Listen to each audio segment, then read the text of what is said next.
An Leanbh Nua. Tháinig mami agus an leanbh nua a bhaile an ospidéal. Bhí an tuirse whamí.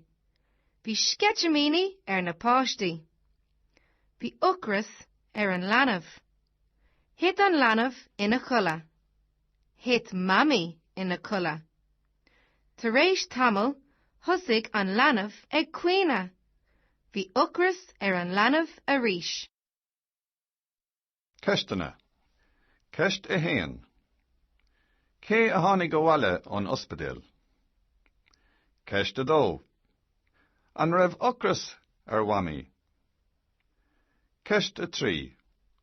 An raibh an tuirse whamí.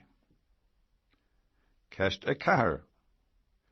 Tar éis tamil, cad a tharla. Ceist a cúig.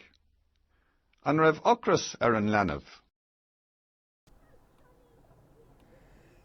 So, An Leanbh Nua means the new baby.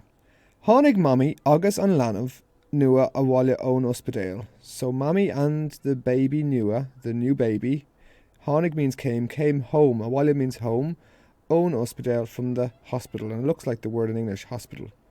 Bhí an tuirse whamí. So, a lot of tiredness was on mummy.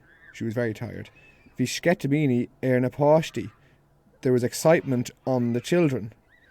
Bhí ucras an leanbh. There was hunger on the baby. So in Irish, emotions and feelings are on you. So hunger was on the baby. Hit an leanbh ina chulla. The baby fell asleep. A chulla is asleep. Hit mommy ina chulla. Mommy fell asleep. Tar éis tamil, after a time, after a while, thosaigh an leanbh ag cuine. The baby started, thosaigh means started, ag cuine crying. Bhí ucras an leanbh arís. There was hunger on the baby again.